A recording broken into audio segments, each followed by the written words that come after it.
son singing a few songs, and I'm glad that he's here and to give us that message. I'm here to talk about the paradox of spirituality. And who better than a nut to talk about that? And so, but many people and I've been around N.U.T Unity for a few years, and almost everyone that has been here and spoken here for any amount of time has touched on that.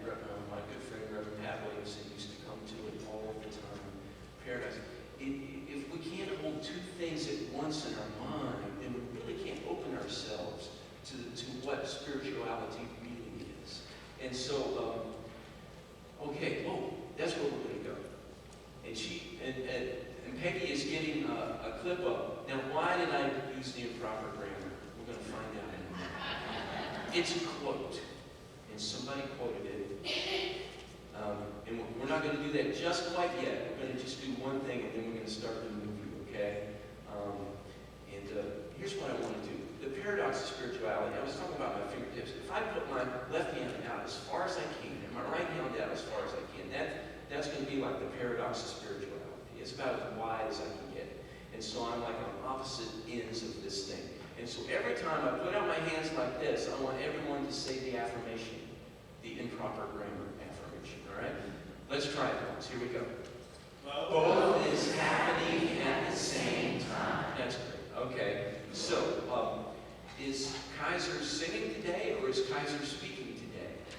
Both is happening at the same time. Okay. Is the young guy singing rock songs, or is the old guy quoting ancient scripture? Both is happening at the same time. What's more deadly in polite conversation, politics or religion? Both is happening at the same time. Did you come to N.U.T Unity to be blessed or to give a blessing? Both is happening at the same time. Do you come to N.U.T Unity to love or to be loved? Both is happening at the same time. All right, and you may have guessed by looking at Jenny on the bed there that this quote is from the movie Forrest Gump. Now, I'm assuming it's such an icon that most of us have seen Forrest Gump. But let me just give you the review. He was born in the mid-40s, and the movie carries him through the 50s, 1950s, 60s, 70s, and into the early 80s. And he was a man of less than average intelligence. He had braces on his legs when he was a boy, and Elvis comes to spend the rent a room in his house, and he teaches Elvis this iconic little leg thing, and he lives through integration and desegregation in the 60s, in the 70s. He goes to Vietnam, where he meets his buddy Bubba, who teaches him about shrimp, all the ways you can fish shrimp. He becomes a shrimp boat captain. The other people that are important in his life, his mama, who always said, life is a box of chocolates. What's the next line? You never know what else you're going to get, right? And so life was just this kind of accidental thing that's happening. On the other hand, Lieutenant Dan had a destiny. Every one of the men in his family had died in war, and he was supposed to die in Vietnam. Well, Forrest Gump saves him from that. He regretted it at first, but they reconciled in the end. Lieutenant Dan had a destiny. But most importantly, the most important person in his life was his Jenny, the only person that would let him sit beside him on the first day of school on the bus. And she was a product of an abused father, and so lived this life on the edge, but always kept coming back, kind of to Forrest, and they had a child together, so now there's little Forrest. And Jenny dies of AIDS in 1982. Maybe we had a name for that. And so we're going to pick up the movie where Forrest Gump is over Jenny's grave at the end of the day, and it was shortly after she passed away. And we'll come to the quote here in just a few minutes. And it may have been a while since you've seen this scene, and if emotion comes up, just let it come up. Maybe that's why you're here today, is to let that emotion come up. So we're going to watch Forrest Gump over Jenny's grave.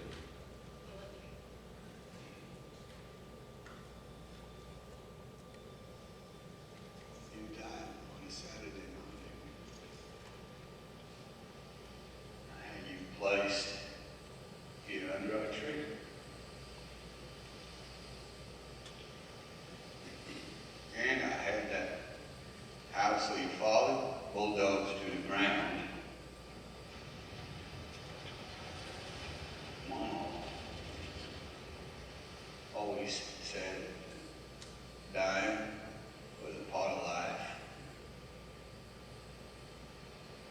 I sure wish it wasn't. Little Forrest, he's doing just fine. About to start school again soon. I make his breakfast, lunch, and dinner every day. I make sure he combs his hair, brushes his teeth every day. Teach him how to play ping pong. He's really good. Forrest, you go.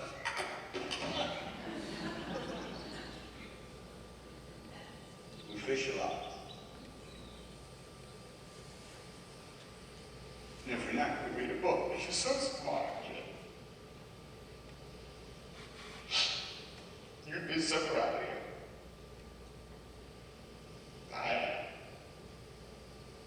Here, wrote you a letter. He says, I can't read it. It's Boston, so I just leave it here for you.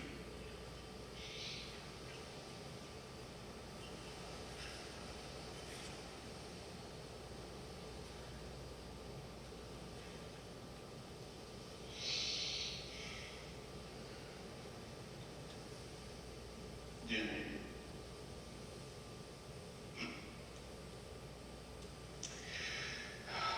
I don't know if Mama was right. If it's Lieutenant Dan, I don't know if we each have a destiny, or if we're all just floating around accidental like on a breeze. But I think maybe it's both. Maybe both is happening at the same time.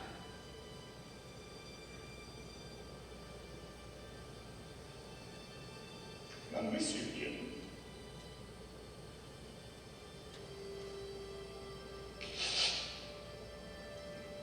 If there's anything you need, I won't be far away.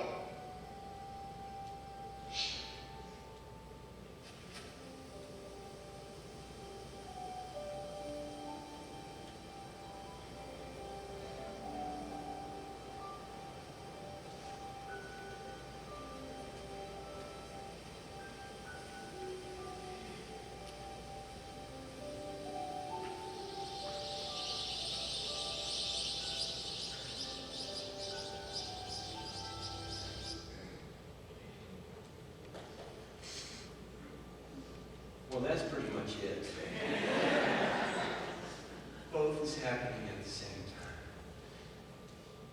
Forrest Gump, yeah, I think gave me the best explanation of that I've ever had in my life. But since we have a little more time, let's look at some of the other examples of this this paradox of spirituality.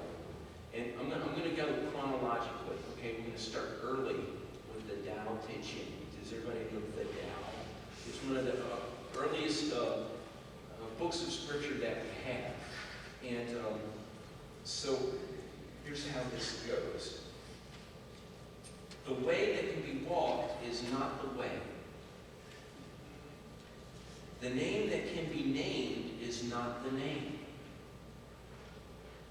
The Tao, or the way, is both named and nameless. As nameless, it is the origin of all things. As named, it is the mother of all things.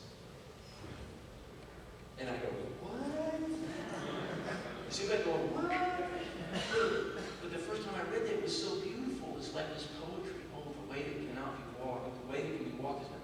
And so it just captured my imagination, but my mind was just so out to lunch. I didn't know what was going on, but my heart was kind of getting into it. Well, then we have either clarification or more confusion. Is it clarifying or is it more confusing? Yeah, and that was verse 1. Here's the first couple of stanzas of verse 2. Everyone recognizes beauty only because of ugliness. Everyone recognizes virtue only because of sin. Life and death are born together, difficult and easy, long and short, high and low. All these exist together, arrive together. Sound and silence blend together, before and after. So then it started to get, okay, so here's this perfect thing, but if I name it, then it's not as perfect as it was before. Or if I take this perfect thing and say this part of it's beautiful, then this part of it becomes ugly. Does that make sense? And suddenly, are we one or are we both things? I think both is happening at the same time. Now, anyone that wants a set of rules to follow is going to, right at this point, is going to say, what happened to my foundation? Right? But there is destiny and there's things floating at the same time. Now, it's a Taoist story that's been told from this platform a few times too, but I want you to do, there's an old farmer in this, and the only word he uses is maybe. Everybody say the old farmer maybe. Go. Maybe. Okay, so the old farmer had a horse and it ran away, and all his friends and neighbors, his wife came and said, oh, this is a horrible, horrible thing. And the farmer said, maybe. Because the next week the horse came back leading a whole herd of wild horses. He suddenly became the richest guy in the village. And everybody said, man, what good fortune. And the farmer said, maybe. Because the next day, his son was going out to try to break one of the wild horses, fell off and broke his legs severely. It was, oh, what a tragedy. The farmer said, maybe. Because the next week, the general came to subscribe all the healthy young men to go into the army, to fight on the front lines almost sure death. And said, what fortunate thing that your son can't go. The farmer said, maybe. And sometimes they stop the story there, but I like the next part. Because then he has to go and be a servant at the castle in shoveling all the horse manure in the castle. And the son said, Dad, this is awful. And the father says, because guess who's at the castle? The daughter of the king, who falls in love with the stable boy. And they are betrothed to get married. And everybody says, what a wonderful thing. But the father said,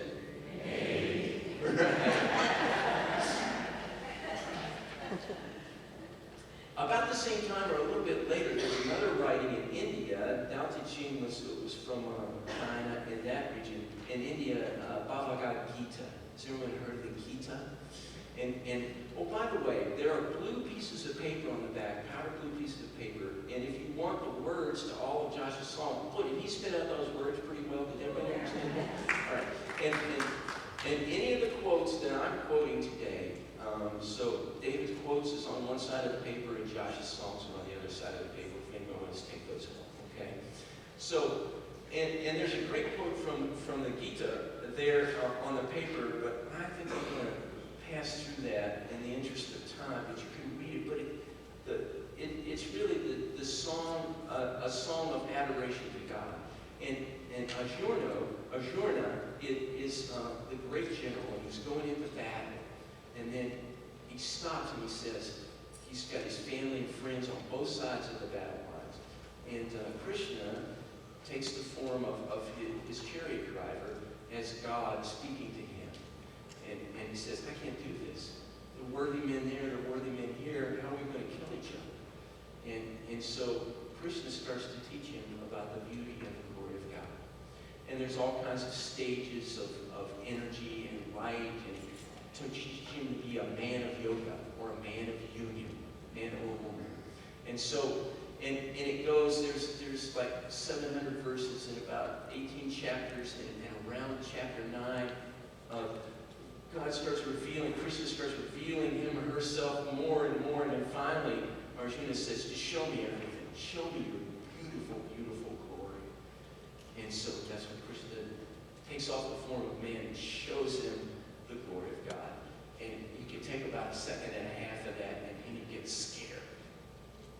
He says, shut the vision up again. Just so he comes back to the friendly form of a man and teaches him Have you ever been scared? You know that Marianne Williamson quote, you know, we're not afraid of failure, we're afraid of being too big, right? The glory of God is a big thing. Sometimes it scares me too. We'll talk about being afraid a little more later on. But what's interesting, it's almost the same story as the general, that song, which I found in research was written, Dispatch wrote that about Robert E. Lee right before he surrendered. He told his friends, this fight's not worth fighting. And so, that's what Arjuna wanted to do after Krishna told him about the glory and showed him the glory of God. You know what Krishna says? Go on and fight.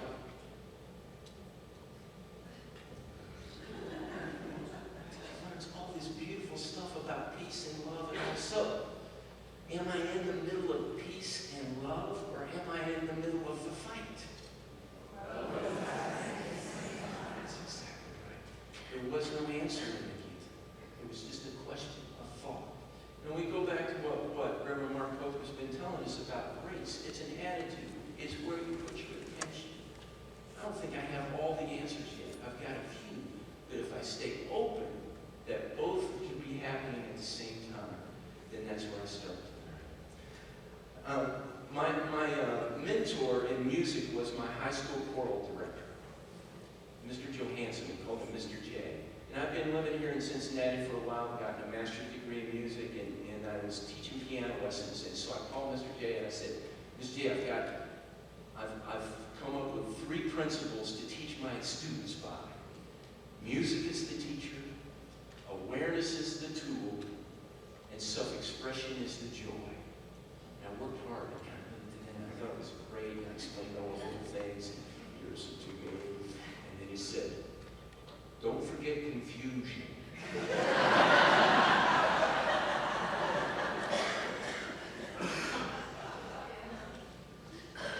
I've never really taught anyone that mattered anything to them in their lives until first they got a little confused. That I took that little foundation of what they thought was real and put a crack in it. Pretty good lesson, eh? So, do I know what I'm doing right now, or am I confused? Exactly. The New Testament has a lot of these kind of paradoxes of spirituality. The first will be last, the last will be first. Unless you become a small child, you can't enter heaven, and that sounds like a backward progression and all of those things. I picked from the Beatitudes, three of the Beatitudes. Depending on which gospel you read, there's several. But here are some interesting paradoxes that Jesus said in the King James Version. Blessed be ye poor, for yours is the kingdom of heaven. Blessed are ye that hunger now, for you shall be filled. Blessed are ye that weep now, for ye shall laugh. So, if I'm poor and hungry and weeping, then but Jesus said, it's okay. All of these things are already yours. Now, there was an interesting project called the Jesus Seminar. Does anybody know the Jesus Seminar? All right. And they published a book called The Five Gospels. And Matthew, Mark, Luke, and John, and they put Thomas in there as well. And there was a great set, the scholars, Bible scholars, wanted to try to find out what Jesus maybe really would have said. And so they convened all the people, and they voted whether they thought it was red letter or black letter. It turned out there was pink and gray in the middle, and there was all kinds of conversations. But when they came to total agreement, then they would say they put it in a red letter. So anyway, it was an interesting exercise, and it's something, if you're interested in the Bible and what's really in there, that you might want to look at. So here are the Jesus Seminar versions of those Beatitudes. And they translate it this way. Congratulations, you poor.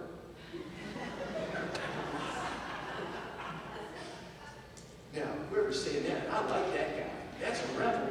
You know, congratulations, you poor. God's domain belongs to you. Congratulations, you hungry. You will have a feast. Congratulations, you who weep now. You will laugh. Which is happening?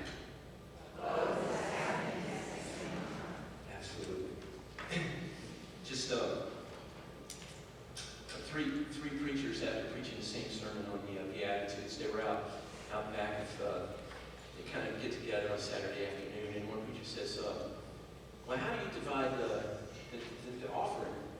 He says, oh, well, I draw a circle on the ground and I throw the money up in the air, and whatever lands in the circle, I give to God. Whatever lands on the outside, I keep for myself. And the other preacher, the second one says, oh, I did the same thing. He said, whatever on the outside, I give to God. Whatever lands in the middle, I keep for myself. The third preacher said, got kind of the same system. I throw the money up. I say, God, take what you will. Whatever.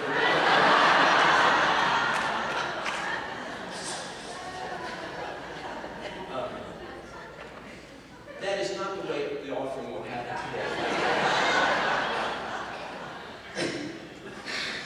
All right. Let's go ahead to 1942, T.S. Eliot. Now, Billy is often likes to quote the Gospel of John, Paul, George, and Ringo in Psalms. T.S. Eliot, the poetry of T.S. Eliot, one of the foremost English poets of the 20th century. His last work is called The Four Quartets. And it's just, I love that stuff. Every time I read it, I get something new from spiritually from that. But the most famous, perhaps, quote from T.S. Eliot I'd like to share with you that pertains today: we shall not cease from exploration, and the end of all our exploring will be to arrive where we started and know the place for the first time. Anybody that's into spiral dynamics, which has come out in the last couple of decades, is a pretty concise description of that, isn't it? We shall not cease from exploration, and the end of all our exploring will be to arrive at the place where we started and know it for the first time. There's, again, an eloquent description of the paradox. All right. Just really quickly, let's get to 1975, and that's when the Course in Miracles came into being. It's only been around that long. The Course in Miracles, we know the Course in Miracles, anybody? And so it's a very, very interesting book. Now, what's interesting about it is that there's an introduction, one page, which is really short, and then it's followed by, if you all three sections, 1,249 pages. But here's the kicker. If you read and understand the first page, you don't have to read the rest of it.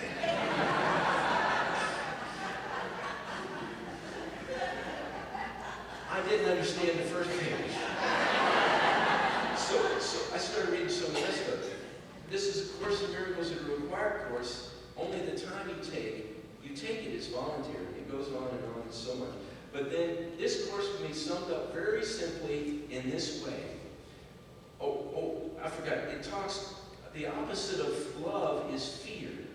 But what is all-encompassing can have no opposite.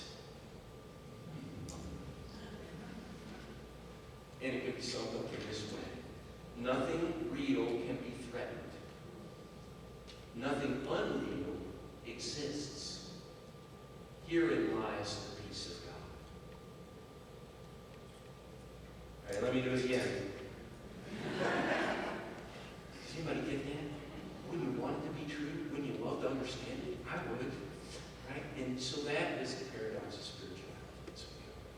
We talk about fear. Has anyone been afraid and had it motivate you to actually do something good? Okay. Tammy, who's a living miracle sitting right with us and has documented many others. So, little Tommy was having trouble with math. They tried everything. Parents helped him, and she's got a special tutor, they sent him to Kumlin or whatever those things are. None of it worked, and so they finally they made a cataclysmic decision to send him to private Catholic school. They would put a uniform on him and send him over there and see what would happen. So that's what they did. The first day he came back from Catholic school, he went straight up to his room, got his math book out, and studied for 3 hours. He kept up for 6 weeks. He brought his first report card home, an A in math. They were astounded. They said, Tommy, this is great. I mean, how do you explain it, what you've done? He said, well, first day I walked into Catholic school, I knew those nuns weren't messing around. He says, how's that? He said, well, the first thing I saw was some poor guy nailed to a plus sign.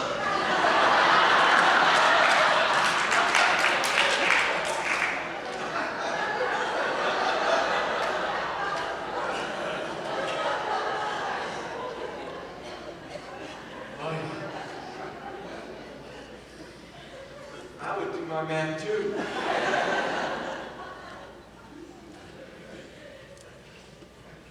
So, am I in my crucifixion or am I in my resurrection?